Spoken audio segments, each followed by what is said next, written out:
Hello everyone, and welcome to a new video. So it is that time of year again when I get all excited for starting a new project. And this time I'm actually going to finish it.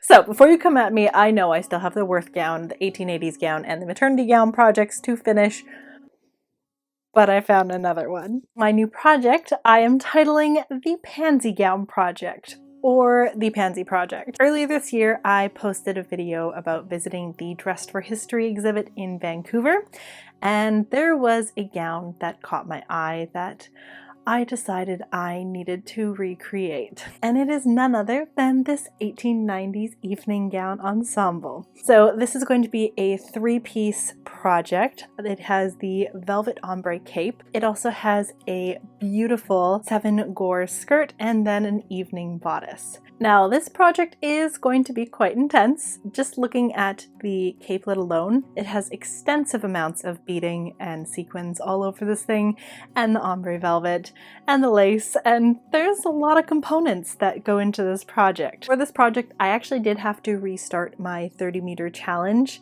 I got to 24.5 meters before I bought fabric, so I think that's pretty awesome. But because I did that, I will still have to get to 30 meters, otherwise I will be getting rid of half my fabric stash. This project does have quite a lot of fabric in it, so hopefully I will be able to get back up there quite quickly, but we shall see. Now speaking of fabric, I am so excited to show you the fabric I got. For the capelet, I am going to be dyeing the fabric. So I found this silk velvet. It was a local seller. She had a end of bolt. It's just under 2 meters, I believe, or 2 yards. So I'm going to be ombre dyeing this, and I'm slightly nervous. I haven't ombre dyed anything before, so it's going to be a learning experience.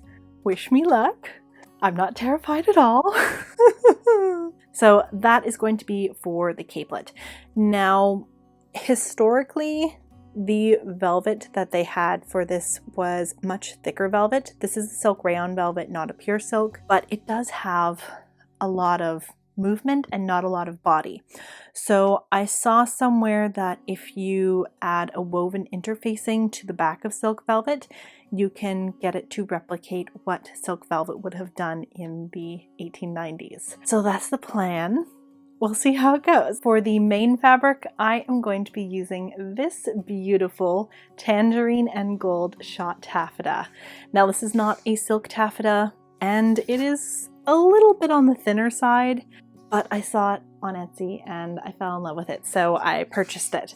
I think I got 12 yards of this. This is going to be for the skirt and the evening bodice, and if I have enough fabric left over, I might possibly recreate Mia's day bodice from Crimson Peak to have a day bodice for this project. That's if I have enough fabric. Now, compared to the original picture, this is definitely a lot more orangey than the fabric that they used for that gown, but I'm okay with that because this shot taffeta has so much depth to it. Like, you can see how it changes in the lighting. Like up here, there's like the darker orange, and yes, it's stunning. It's even more beautiful in person. Like, I'm looking at the screen and it's not even picking up how beautiful it is in person. So hopefully the camera will be able to pick it up how beautiful it is in person later on when I take pictures of this finished project. So the plan is to finish this project before we move, which as of right now is in 7 weeks. So I'm giving myself 5 weeks to try and get this project completely done. Which, if I'm being honest with myself, I likely won't have the bodice done. I may not have the skirt done, but I'm gonna have the cape done. I think that is the part that I'm most excited for this project. So moving on to the decorations for the capelet, there's 3 main aspects. There's the lace that goes around all the edges. Then there is the extensive beading that covers the shoulders. And then taking it one step further, because the Victorians could, it looks like there is a sequin placed every roughly 2 inches across this entire capelet. These are not focusing on the camera, but I have a bunch of brass beads that I'm going to be using. And then I also have about 100 grams of gold metal sequins that I purchased. Initially, I was actually given some metal sequins from a friend, and I knew there likely wasn't going to be enough for the capelet and the skirt and the bodice, so I ended up finding a seller on Etsy, which I will link down below, and this is the 100-gram package. These are metal sequins, so this capelet's going to have a little bit of weight to it.